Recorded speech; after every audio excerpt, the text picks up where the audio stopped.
It has been quite an AAPI month. We just got over Wasian discourse. Apparently that's still raging, but I've said all that I need to say in terms of my position on the Republic of Wasia, in terms of my position about, mixed race celebrations and being a mixed race person, my perspective being that those are always going to be favoring the lightest and most powerful potential racial alignment you could have, identity you could have. But Wasians are in a whole other category. We really got to talk about Asian America writ large because, guys, the new ICE director is Asian. He's actually Wasian, which is really funny. Wasian people had about a half an hour to act up, and immediately God said, "This is who you are." So David Venturella is known as the child of an immigrant, and we're not able to identify much about his specific biographical background, but we know that he is a fascist. He is the former executive of GEO Group or GEO Group, who is now going to be the acting director of ICE, Immigration Customs Enforcement, aka the Gestapo against any migrants in this country. Now, what's really interesting about Venturella is what he was doing at GEO Group and how it relates to ICE. He worked with GEO Group, which is a private prison company with over $1 billion in ICE contracts to build and operate detention centers. And he's going to start in this new position on June 1st. He'll be overseeing those contracts. I mean, this is the classic corruption in American politics pipeline where you work for a specific bank or a specific company with a very pointed interest in politics, and then immediately you get hired into the cabinet of an administration. This one takes a particularly ugly turn. He has been working in immigration enforcement since 1986, beginning with the now defunct Immigration and Naturalization Service, and advancing to increasingly senior positions after the creation of ICE in 2003. He held leadership posts overseeing detention, deportation programs, etc., etc. And yeah, he joined GEO Group in 2012, which is a private prison and immigration detention company. This is a guy who is steeped in the business of making money off of detaining and deporting people. This is monetized kidnapping of undocumented immigrants that we've got going on here. He left the company in 2023 and remained a consultant in 2025. He was in business development. So specifically the part where we figure out how to make money off of imprisoning people, incarcerating people, detaining people, this is how it works, right? Now, Soledad mentions in the chat as someone with a radical MAGA tita, Filipina aunt. Unfortunately, this does not surprise Soledad, and it doesn't surprise me either. As a matter of fact, if you'll notice what Instagram account this is, it is someone named Angry Asian Women, who has been celebrating AAPI History Month with Asian hate. Pretty incendiary language, but essentially just talking about the necessity of calling out the most sellout of sellouts within Asian America, within the Asian American community. I mean, you have some real goofy, real mean captions here next to images of Asian American ICE agents, as well as mentions of, Asians in office right now like Kash Patel, who, she says, no matter how hard he tries, will never be white and will always be remembered as a hardcore bootlicker. Then you've got Grace Meng, who is apparently an AAPI lapdog, who votes however AAPI wants her to and tweets out whatever statements they give her, has greenlit billions of dollars of tax money to Israel, with 619,000 plus in funds from the pro-Israel lobby.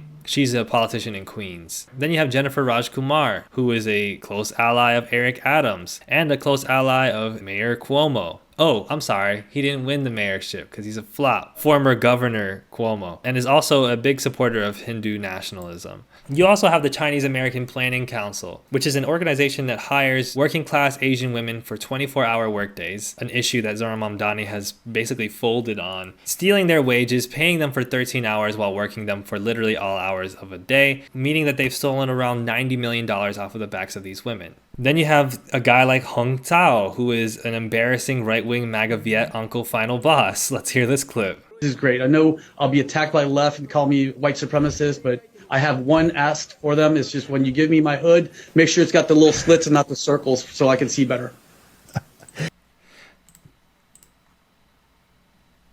Some things you just don't even have to add context to. You could just let that rock.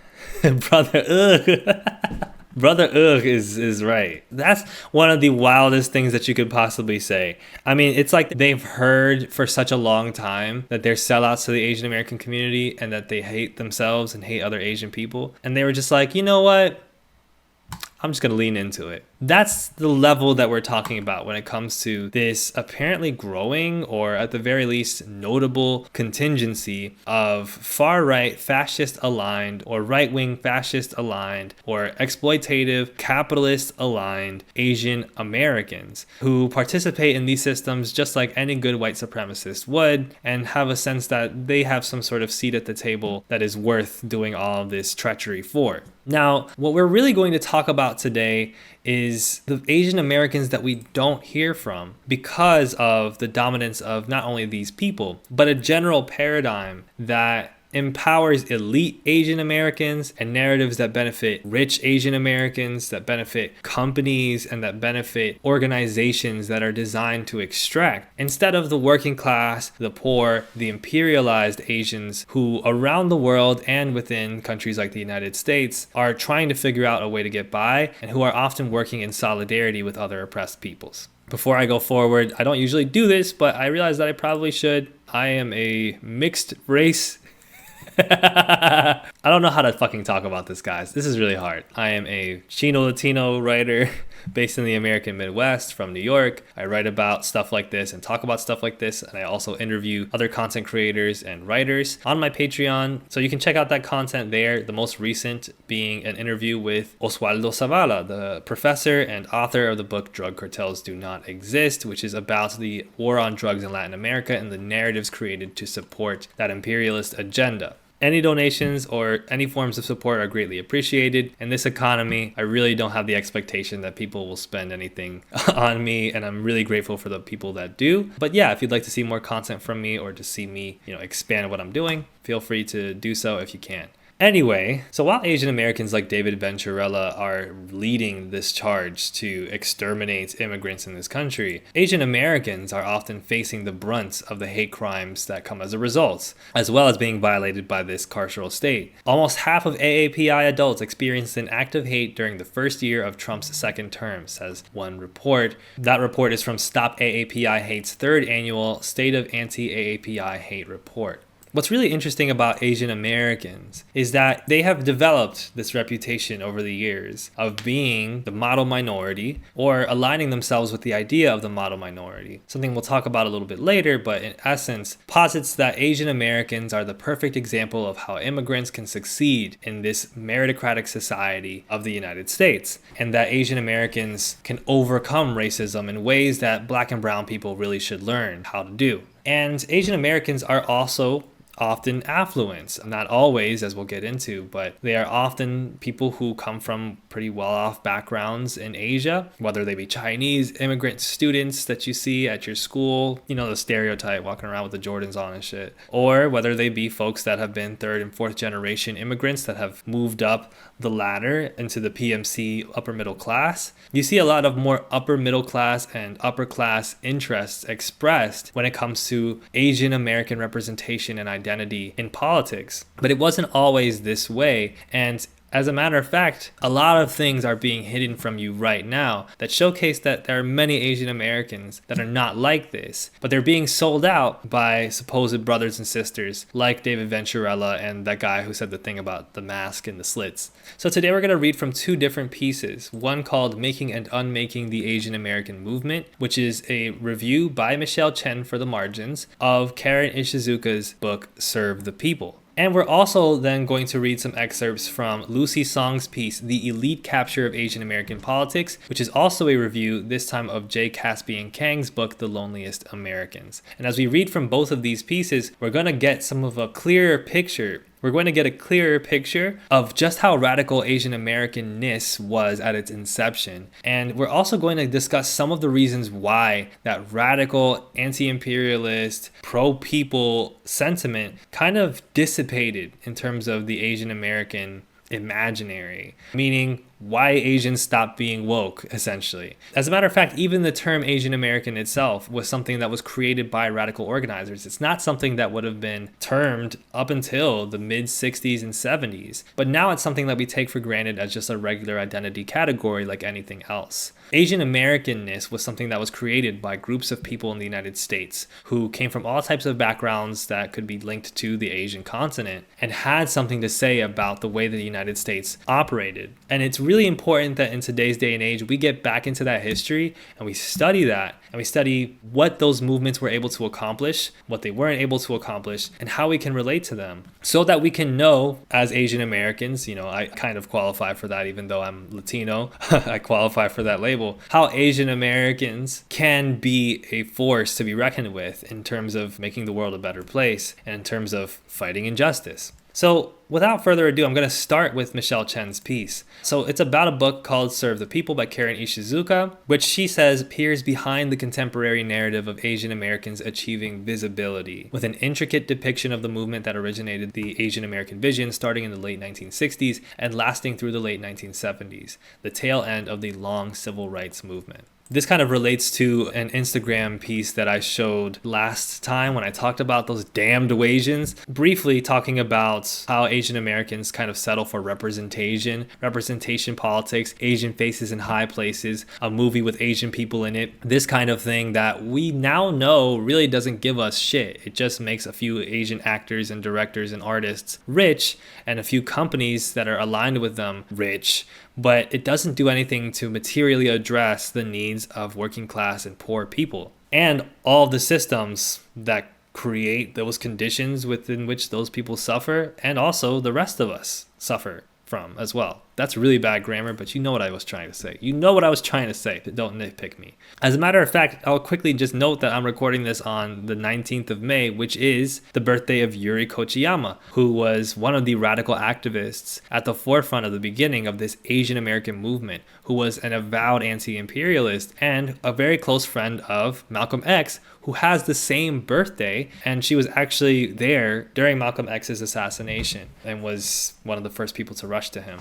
So many Hmong men, old heads, are MAGA. It sucks so bad, says Zygo. I have some Hmong friends who can speak to that. Yeah. This person says their family also came from Thailand and Vietnam after the secret war. And so many Hmong people believe in America because of the wars they fought in or because of their life experience, right?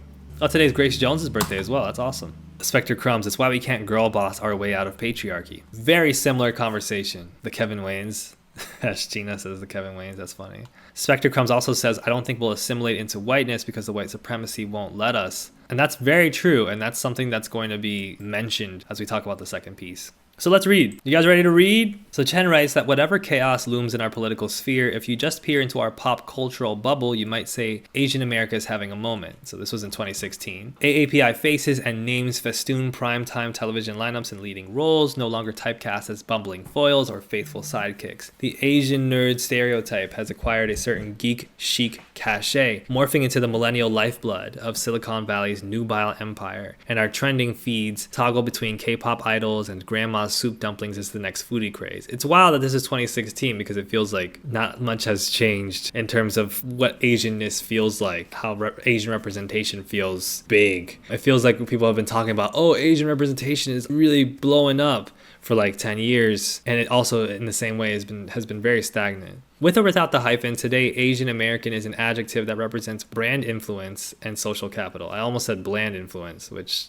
Freudian. So it's hard to believe that 40 years ago the term represented nothing, not even to Asian Americans. This is a pretty long piece. I'm going to try not to read the entire thing because that might take really, really long. One of these days we'll start reading entire pieces on the stream though, if you guys want. But yeah, we have that quote from earlier describing Serve the People, the book by Ishizuka, and the movement that originated the Asian American vision starting in late 1960s and lasting through the late 70s, the tail end of the long civil rights movement. The book, which Ishizuka worked on as a side project while finishing lapsed doctoral studies, is one of the first comprehensive histories of the movement, but it reads more like a scrapbook, a mashup encapsulating both a moment of chaos and a sense of destiny. Excerpts of old pamphlets that fuse socialist realist and psychedelic imagery, meshed with Japanese brush painting and woodblock bricolage. Archival photos of street demonstrations flash long-haired second-generation radicals, rallying to defend their elders' neighborhoods against displacement and discrimination. And even contemporary readers might be jarred by the scathing guerrilla comics that turned epithets into satirical grenades. On a cover of the magazine Ghidra, published in the early 1970s, a woman militant faces off against an Asian American GI as his white co-combatant eggs him on. Kill that gook, you gook. Ishizuka's documentation of the movement shows how a collective of outsiders navigated a conscious struggle between gazing inward and reaching outward. Very important that you have both of those things. Sometimes all we do is just gaze inward, right? Asian Americans came into consciousness when they began connecting the plights of different ethnic diasporas, linking discrimination at home with anti-colonial and anti-militarism struggles abroad. The movement's radicalism stemmed from its desire to define Asian Americans in terms of their dignity rather than their marginality as a people. This is a really important quote from Ishizuka when Chen spoke to her for this piece. The evolution of Asian American activism revolved around a process of self-actualization. Ishizuka wrote in an email exchange I had with her, "We were not born Asian American, but rather gave birth to ourselves as Asian Americans, as a political identity to be seen and heard." While many of the original radicals went on to flourish as community leaders or cultural insurgents in other offshoots of the Third World Liberation movement, she also notes that in academic and commercial circles, now the terms Asian American and Asian Pacific Islander have been neutralized into a mere adjective. This is such a great quote. It says exactly what I was kind of trying to touch on earlier. It just is an adjective now. You're an Asian American. This is an Asian American TV show. This is an Asian American owned business. This is a Pacific Islander owned clothing store. And this is such an interesting way to think about race and ethnicity that I think distills the problem that we were trying to get at when it came to those fucking Wasian meetups. Ethnic identity doesn't just exist because you need to call people something. It doesn't just exist because labels are useful. In reality, ethnic identities are political ideas. People are called black not because it's really important that you know that they have dark skin, but because the importance of their having dark skin was relevant to political institutions that segregated them out of polite society. Blackness becomes something which you give to somebody, you assign to somebody to describe why you are enslaving them, why you are killing them, incarcerating them, why you won't let them drink at the same water fountain. And then because you have different stabilities of a concept, blackness becomes radical as an idea among those who have been categorized as black. Sub-Saharan African descended peoples, descendants of Sub-Saharan African slaves during the transatlantic slave trade, to understand themselves where they are in the world. Okay, what's my world made out of? Why am I treated like this? And what do I do to end this treatment? What do I do to live in a world wherein I am no longer at the bottom of this totem pole, wherein I am no longer existing only to feed a machine through my death, through my slave labor? And so blackness can get conceptualized into many different directions in the 19th and 20th centuries. But the point is that blackness is not just something you call somebody because their skin looks a certain way.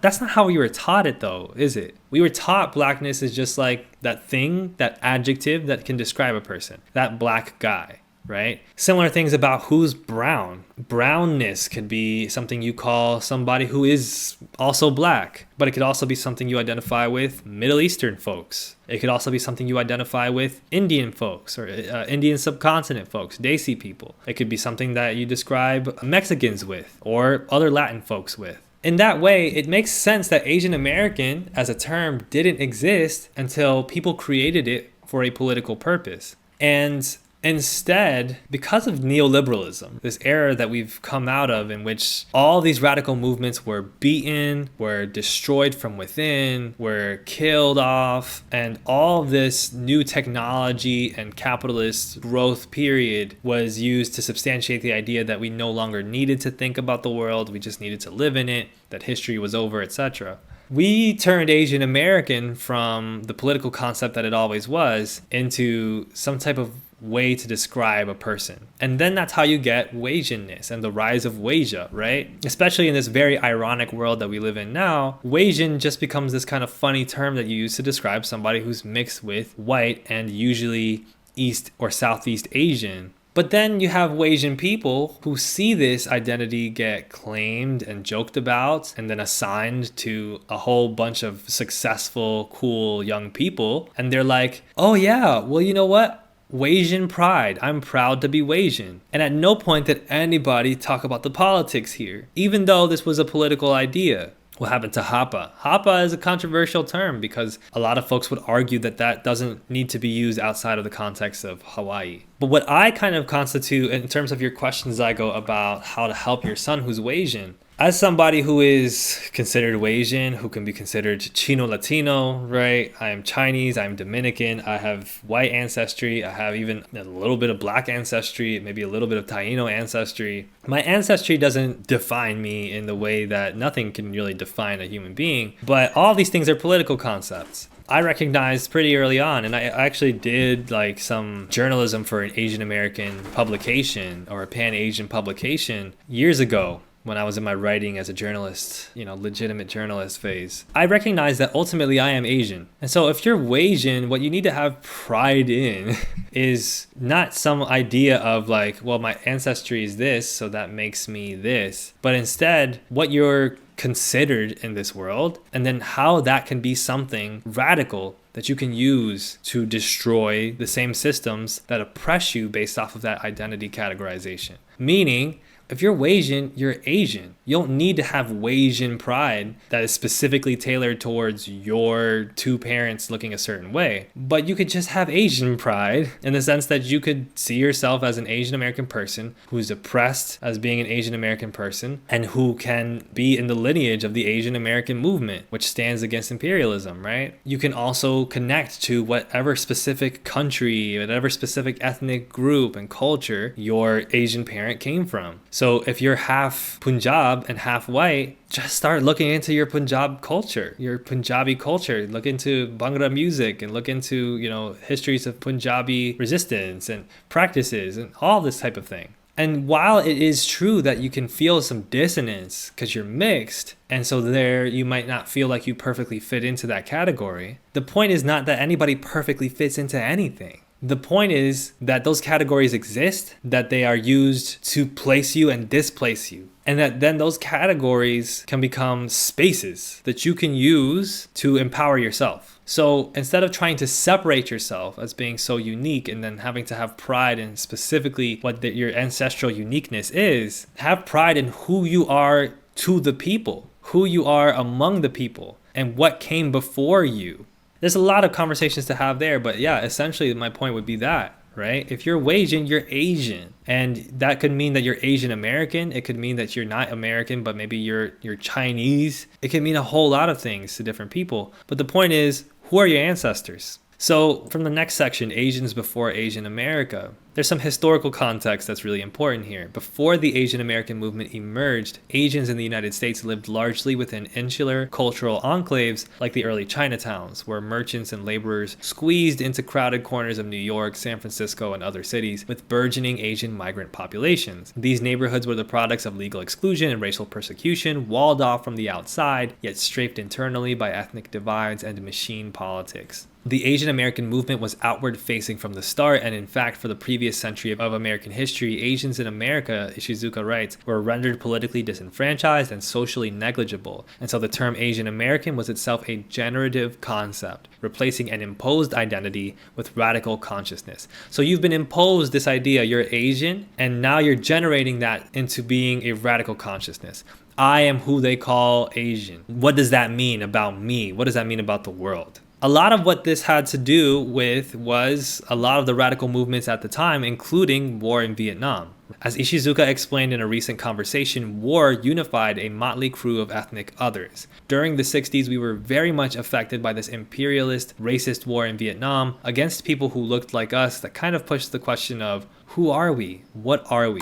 So there becomes a very prevalent undercurrent of third world solidarity that is key to the Asian American movement. An early pamphlet published in the summer of 1969 by a University of California, Berkeley campus group called the Asian American Political Alliance framed Asian American identity in terms of whom it was for and against. See, for and against, that's politics, right? We Asian Americans refuse to cooperate with the white racism in this society. We Asian Americans support all oppressed peoples. We Asian Americans oppose the imperialistic policies being pursued by the American government.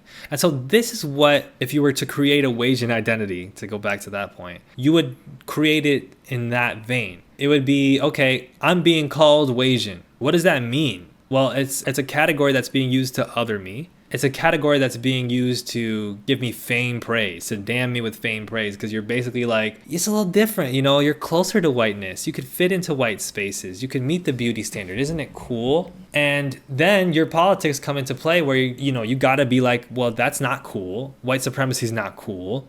I don't fuck with that shit. And so if I'm going to create a Wasian American pride thing, if I'm going to create a Wasian cultural identity, it has to be, hey, as a Wasian person who has been born to both colonial and colonized peoples, let's say, I choose to side with the colonized against the colonizer. I choose to reject this idea like there's something better about me because I'm whiter.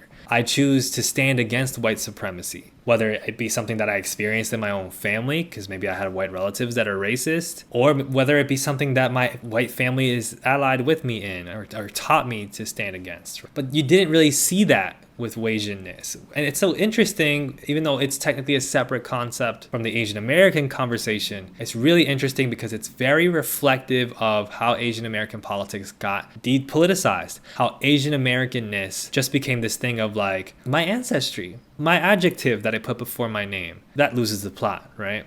Why is this kind of making me think of Logic lyrics? What is the old chestnut? I'm just as white as the Mona Lisa. I'm just as black as my cousin Keisha. I'm biracial, so bye Felicia. I remember. That shit was ass. Oh my God, that shit was ass. I don't really agree necessarily with what Titanium's saying. Asians in Asia aren't tribal. They're different people. So Hmong people are not the same as Chinese people, are not the same as Japanese people, are not the same as Palestinian people, are not the same as, Kazakhstani people. And so what you're really seeing, and then within those, nationalities, there are still different ethnicities, different cultures, right? Are Yue people, Cantonese people the same as, Mandarin derived peoples like Beijingers, Shanghainese peoples? What do we do about Taiwan? Like, there's so many different ethnic backgrounds and identities that nationalism kind of absorbed into being something that could support the nation state. Whatever gets you to support our military, man. But ultimately, it's not tribal, right? And there have been, and there, to different agendas, there have been moments in recent history wherein, Asian countries banded together on certain things. Or there was an attempt to create some type of across-the-board Asian solidarity. I said that they are tribal, not the same. But that's the thing, they're not tribal, they're different peoples that don't even necessarily consider themselves as being like opposing tribes. I don't even really like the term tribal for that reason, because it can kind of be a colonial idea. It's not necessarily that, like in that example, Cantonese people are like rivals of Beijingers, but there are just differences that can be observed and respected. There are indigenous peoples in Japan, for instance, right? So the reason why, as an interesting example, right, I talked about this in my History of Imperial Japan video, the Cool Japan video. One of the things that the Empire of Japan did when it was on its last legs was try to create this Pan-Asian body and depict itself as like the savior of Asia, the savior of Asian peoples that would unite the Asian peoples together. And that attempt at that alliance was obviously very fraught, because what Japan was really doing was trying to kill as many people as possible so that it could dominate as many people as possible. Nobody really took that outside of Japan as some sincere thing to unite Asian peoples under one umbrella. That's what's so different about the Asian American movement. You have all these people from the Asian continent, particularly from East Asia and Southeast Asia, but also from South Asia in the United States, that were given these labels of outsiders, as Orientals, as XYZ, that were part of these different ethnic groups that stuck to their own particular neighborhoods, their own particular identities. Chinese, you're Chinese. Korean, you're Korean. And the children of these people, as well as many of the, the elders that were the immigrants themselves, recognized how they all had a shared struggle. They were all being attacked because they looked like, the same people or similar people, because they came from the East, because they came from Asia, because they were immigrants, because they were confined to these ethnic enclaves that were ghettoized, all this stuff. And they were like, let us create a new identity, Asian American, under which we can all fight together. We can all fight against this oppression. So yeah, this manifesto says, we Asian Americans refuse to cooperate with the white racism in the society. We Asian Americans support all oppressed peoples. We Asian Americans oppose the imperialistic policies being pursued by the American government. And that manifesto essentially went viral in 1969.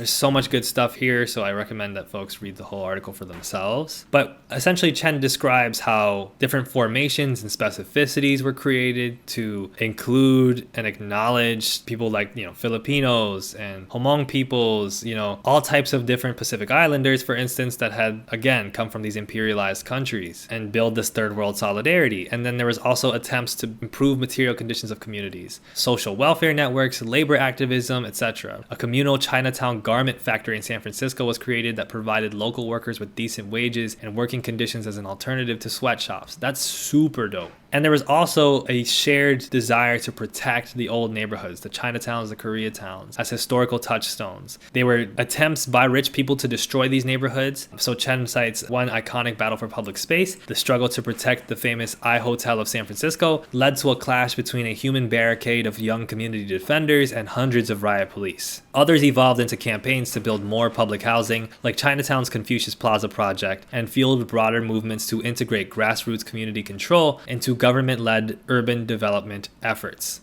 So this is just really cool stuff. Really cool stuff. Yeah, that's where coalitions are formed, Michaela Gray. The need for solidarity in a hostile environment, for instance. This is a great picture, right? From UC Berkeley's chapter of the Third World Liberation Front. You got Richard Aoki on the far left. You got folks from different ethnic backgrounds. Solidarity. As Black Panther turned Asian American revolutionary Richard Aoki observed, up to that point we had been called Orientals. Oriental was a rug that everyone steps on, so we ain't no Orientals, we were Asian American. Imagine, this is stuff that people could tap into that a lot of Asian Americans don't know about. So Chen goes on to describe how these different groups shifted in their practices, shifted in their politics, and also encountered a lot of difficulties. So this can be our first insight into, okay, what happens to Asian Americans? What happens to Asian America as a movement that de-radicalizes it? Well, first, you have to understand that, like a lot of radical movements from the 60s and 70s, from a combination of government infiltration and violence from the governments involved, and also different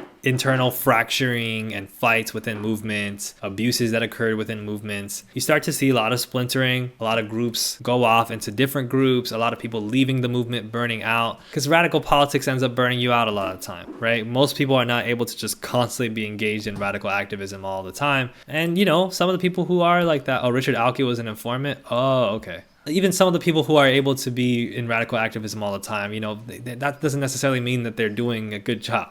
Right? So these are the kinds of things, and I talk about this a little bit in a community post that I shared, which actually was excerpts from the magazine that was earlier mentioned by Chen in this article. It's something that's written about in Ishizuka's book. Essentially, you can check it out on my community post. It's an article where a guy's reflecting on the problems within the movement, talking about, vicious debates over terminology, all that stuff. You also had, misogyny in the movement. Shocker, misogyny in leftist spaces. I've never heard of such a thing. And so the Asian American movement changes, develops, shapes itself in different places, ends up attached to all types of different gains and also losses. Chen writes, in an age when identity politics has become an epithet and identity crisis is a state of being, we have an Asian America without a movement. Does it need one again? Ishizuka quotes filmmaker Spencer Nakasako expressing doubts about the progress of Asian America as it has shifted from a civil rights uprising to an academic field and marketing demographic. Now there's people of color everywhere in all walks of life, even in high places, but is this a good thing? You have to ask for what and for whose benefit.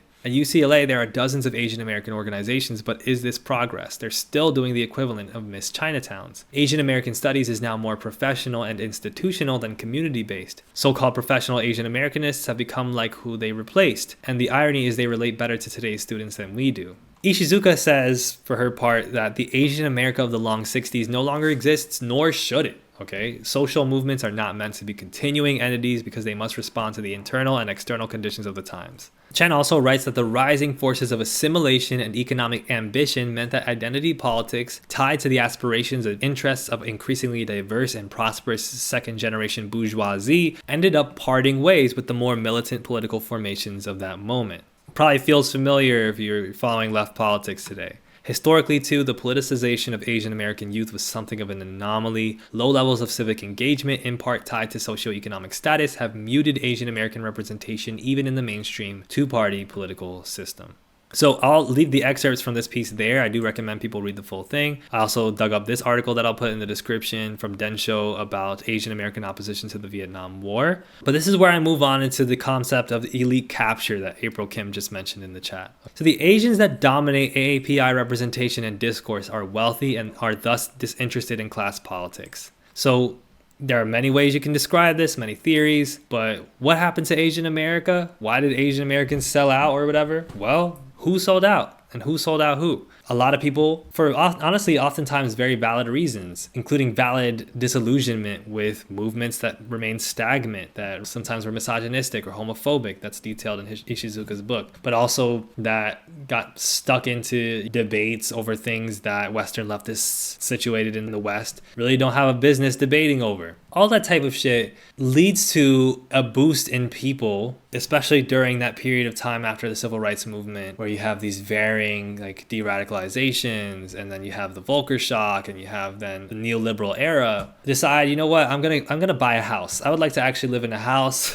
I would actually like to have a well-paying job. Sometimes they do so with real intent on working from within the system to change it in a positive way. It's a mixed results. Some people become lawyers, some people become academics, but that causes things to become insular. And then the more that reforms and changes happen at the establishment level, the more that rich people could take advantage of this formerly radical rhetoric. So you get Asian Americans that start becoming politicians, you get AAPI month, hi, welcome to AAPI month, and you get, acknowledgements, you get diversity included on campus, you get changes in terms of different curricula and programs, all this type of stuff that becomes amenable for well-to-do people to take advantage of. And that creates a sort of spiral effect, especially as immigration from Asia, as cost of living changes and as geopolitics changes, increasingly becomes from wealthy East Asian people in countries like China, Japan, Korea, with PhDs moving to the US to settle down and have kids that could get into Ivy League schools. And it's true that people do become less radicalized with age sometimes, Titanium, but it's not necessarily a fact. I think that's a whole other conversation I'd love to have another day. But yeah, so this is where we should talk about elite capture. And first we should talk about this really great TikTok from a couple years ago by somebody named Amy Chen, who has some really good conversations about model minorities on their channel. This may be the most important thing that I ever say. Asian Americans did not crack the code. It is that Asian Americans are white supremacy's favorite cipher where it comes to writing the fiction that white supremacy doesn't exist. Asian Americans do have the highest median household income by race in the United States, and we also have the highest wealth gap, with the highest income Asian Americans earning approximately 11 times as much as the lowest income Asian Americans. But you don't hear about those low income Asian Americans, do you? Even when a lot of the times they are older, low-income Asian Americans who then end up suffering from those hate crimes. That was a lot of what we saw in 2020. Also, Asian Americans are not the highest earners in the United States.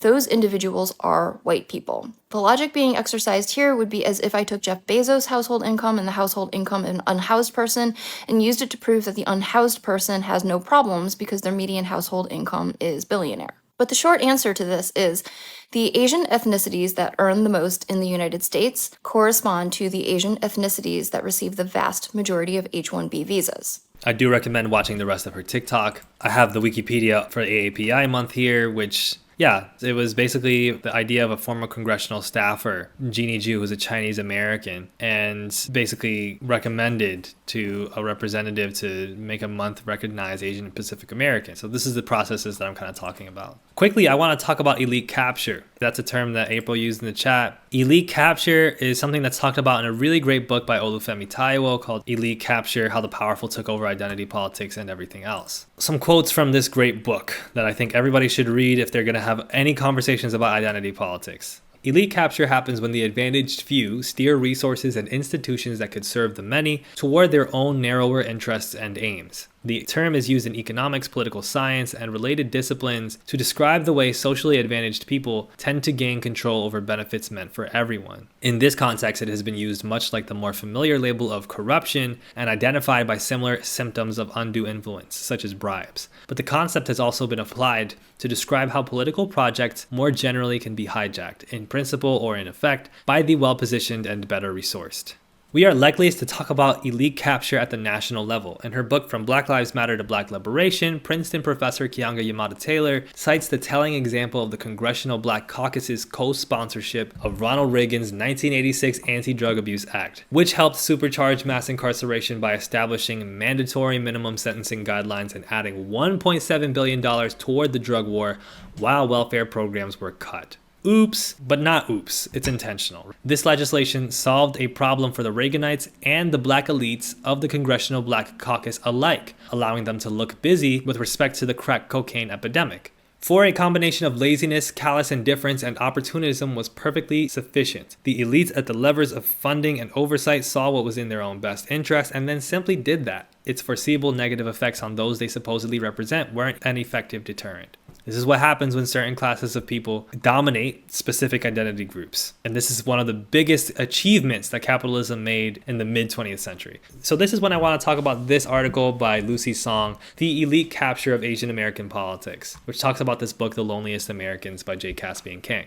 Essentially, it is a critique of J. Caspian Kang's book, which is an attempt to talk about this phenomenon of elite capture in Asian America. And I picked out some excerpts that are particularly useful for our conversation, but I again recommend that you read the whole thing. So she writes, working class Asian Americans, Kang acknowledges, have it much worse. They are in particular doubly ostracized. To begin with, lacking financial and personal security, they have no basic economic foothold in American society. It is not a coincidence that the majority of victims of recently publicized anti-Asian hate crimes have been older and low income. There it is. This socioeconomic alienation is further compounded by the indifference at best and condescension at worst of Asian American elites, who view them as a reputational risk in the eyes of professional white liberals, both politically and economically.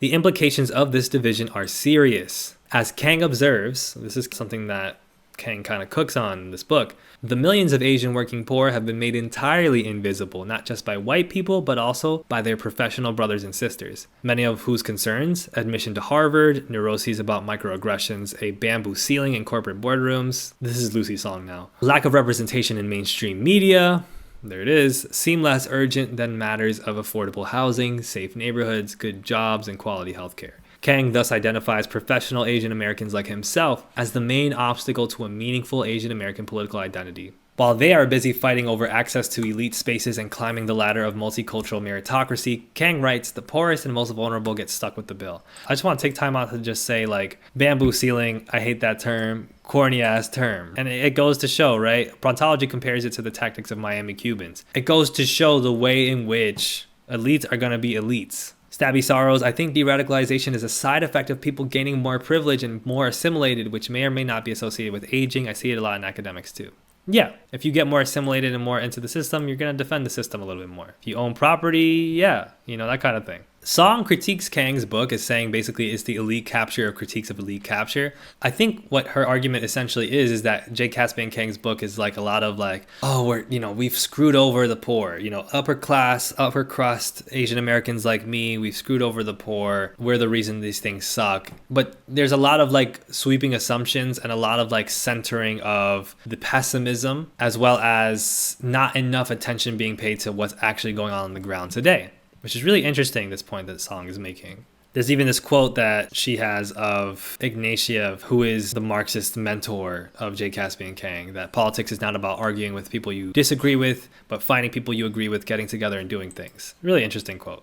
So Song says Kang makes this point that basically around 1965, when Hart-Celler, which I'll just show you what that is really quickly, when the Hart-Celler Act, or the Immigration and Nationality Act of 1965, was passed, you saw the prioritization of wealthy immigrants into the United States, which basically permanently changes the demographics of the Asian American populace, right? And Song says that this critique, that this basically is what leads to Asian Americans all becoming these elites that are detached from what's going on around the world and what corruption and exploitation is happening that they're taking advantage of. Song says that that's oversimplification and also misses some of the point.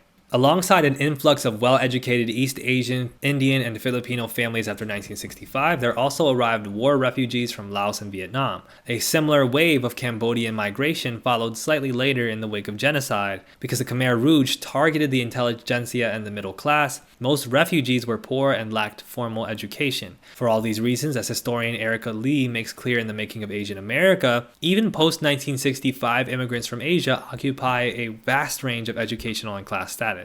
So again, that's why we have like huge disparities, even within the Chinese American populace in the US, which can be quite working class and poor sometimes, as well as we know there to be a lot of rich ones. But also a lot of these Southeast Asian and Pacific Islander communities in the US are a lot poorer, and they've migrated over the past, couple years, let alone decades.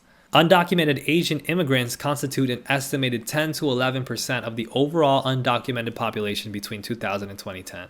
As we talk about this presence of undocumented Asian immigrants, like this really shows the fuckery, right? The treachery of somebody like Venturella and Asian American ICE officers. Asian Americans, according to Song, are now the most economically divided racial group in the United States. As of 2019, some 17% of Hmong Americans live in poverty, compared to 13% of all Americans and 10% of Asian Americans at large. Burmese Americans, for their part, many of whom arrived in the US seeking asylum from military rule, have a poverty rate of 25%. She contrasts this with Indian Americans and Chinese Americans. And then you have generational political and economic differences existing within each ethnic group, like Chinese Americans who arrived in the US as laborers for the Transcontinental Railroad in the late 1860s, encountering vastly different circumstances from those who settled as PhD students in American college towns in the 1980s. You have very different waves of Vietnamese refugees, some being urban elites who opposed their country's political regime, but then also some Vietnamese, Hmong, and Laotian immigrants with more modest means, fleeing violence and economic collapse. Some had lived in Thai camps for years before relocating to the US, and a lot of them experienced downward social mobility coming to the US.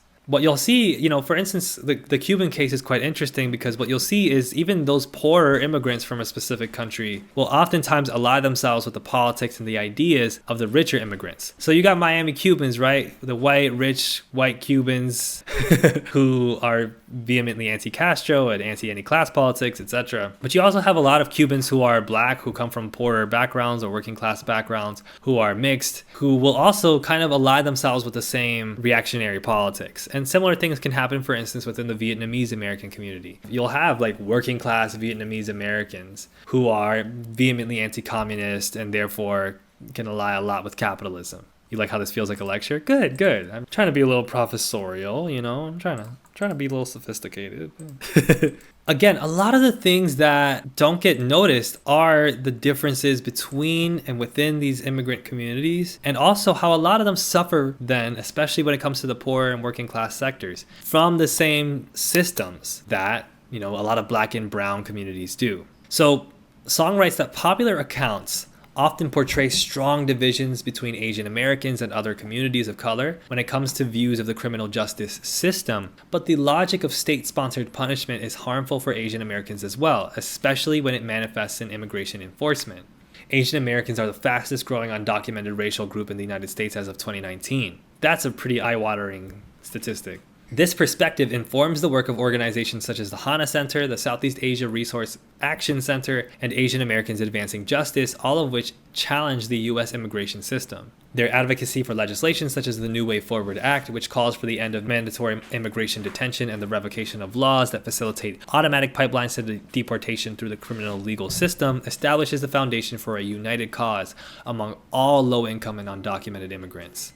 And then you see a lot of labor activists and anti-racist leftist activists within the Asian American population. Unite Here, a transnational union whose membership consists predominantly of immigrant workers in the hospitality industry, employed tactics similar to McElrath's during mass layoffs prompted by the COVID-19 lockdown and providing cash transfers, healthcare coverage, and unemployment insurance application help to its members. Song then mentions Red Canary Song, a transnational grassroots collective that focuses on the rights and safety of migrant labor and massage parlor workers across the Asian diaspora in the United States, Paris, and Toronto, further highlighting the connections between Western colonialism, labor exploitation, and the marginalization of Asian women. I'm going to have links to both of those organizations in the description. And Song basically concludes with like this idea that Kang's writing represents this kind of detached, more intellectual approach to the elite capture question that doesn't check in with the differences differences from within these communities and all the people doing this work. And so in that way, it contributes to the same erasure that he's writing about. We have to be careful when we talk about these things not to settle into easy stereotypes. And that's something that I strive to do with my work, whether it's me talking about Dominicans or whether it's talking about Asian Americans. Many Asian Americans have stepped up, are stepping up. Some of the most radical people that you'll come across at like a solidarity function, at like an organization, will be some young Asian Americans, young Korean Americans, young Filipino Americans that'll just be like, fuck all this shit. You know what I mean? Like, Nolotor, Korean transnational organization that posts a lot on social media and has these meetings. That's another example. Song writes, while Asian people face racialized labor exploitation, rampant workplace abuse, criminalization within the workplace, targeted sexual violence, routine refusal of language access, immigration detention and deportation, and xenophobic media attacks domestically, the U.S. wages military occupation, military sexual violence in host nations, environmental destruction, and extractive and coercive trade and economic policies abroad in countries across Asia. It is from this context that every form of violence against Asian people in the United States springs. That's what still connects us. It's not something in the past. It's not something that we're not going to do anymore because we're all too detached. That shit is still going on. That struggle is still going on, and we can participate in it. But we have to reject the idea that being Asian is this model minority, that it is this proof of meritocracy, that it is difficulty Asian, test difficulty Asian, oh, Asian achievement, oh, least accomplished Asian person. All this type of joking contributes to a project of erasure of all these poorer Asian people who are struggling to get by. And it continues to facilitate this idea that Asians, just like any other race, if they weren't so backwards, can advance, can do well in this system. The problem isn't the system. The problem is just, folks aren't working hard enough. I want to close here with essentially a message, and I'll show two things that'll complement that. Colonialism is still going. G calls it, the long tail of anti-colonial struggle. Colonialism is still going. Capitalism is in crisis, and it is still destroying the planet. If you are Asian American, you have to engage with that. There are many Asian Americans just like you engaging with that. Participate in that struggle because you're not going to get anything good out of this system. If your idea of success in life is still that old trope of, oh, I'm gonna make it, I'm gonna go to Ivy League school and be valedictorian and then become a doctor or work at a tech company because my parents worked so hard for me to get here, right? If you're gonna keep swallowing those narratives instead of being a fucking individual, instead of puffing your chest out and saying, you know what, I want to actually stand for what I care about. I want to stand for other people. I want to stand for what's right, and I want to live a actual free life where I'm not just a chain to a bunch of systems that are falling apart, then you have to just start reading about this history now. And it's not just about history, but it's really about this ongoing project where people from your home country, from your family's home country that look like you with your same name were killed. Their homes were destroyed. They were displaced. They were enslaved. They were trafficked. And that's not going to miss you, man. The same folks that want to sign up to be the head of ICE are the same folks that are getting killed in the street. And you're not going to make it because you're one of the good ones. The black people don't have to keep teaching us this, okay? So as an example of some of that history that is pages and pages and pages long across the Asian continent and Pacific Islands, I want to share the story of bikinis, Bikini Atoll. This is a great post by an Instagram account named JTaj. Bikini is a word that we all know, but I'm not sure any of us recognize the dark history behind how we came to know it in the way that we do. Well, my name is Jay Taj, and today is day 6 of 31 days straight of me trying to put the PI all in AAPI month by giving you the necessary pieces of Pacifica facts, history, and knowledge that you might want to know. The Marshall Islands is a collection of paradise islands and coral atolls scattered across the Central Pacific Ocean as part of what the colonizers might call Micronesia.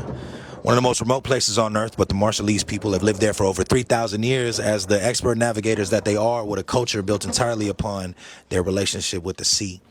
By 1946, it was probably about 15,000 Marshallese people living on their ancestral islands, but in one very specific spot, it was 167 very important Marshallese fishing, farming, and living in the ways of their ancestors on a small coral atoll called Bikini. In February of that same year, an ugly motherfucker from the United States Navy showed up on Bikini on a Sunday afternoon as they were all getting out of church, and he gathered all the islanders together to tell them that the United States would really like to use their island temporarily, and the Bikinians would need to leave so that the United States could do some necessary tests that would be, quote, good for all of mankind and end all world wars. Well, the Bikinian leader, King Judah, didn't speak much English, naturally, but he did know the words good and mankind because he read them in the Bible. So he stood up and he told his people, we will leave this land and we will trust these people because I believe it's in the hands of God. Well, the U.S. went on to drop 23 atomic bombs on top of their ancestral home between 1946 and 1958. And the even not so funner fact is that when the first bomb was tested in 1946, another ugly motherfucker from across the world in Paris, a so-called fashion designer, was about to reveal a never-before-seen two-piece swimsuit. And after reading the explosive headlines about the bombs going off in the Marshall Islands just days before, he wanted to create an equally sized explosion, and he decided to name his new controversial product a bikini.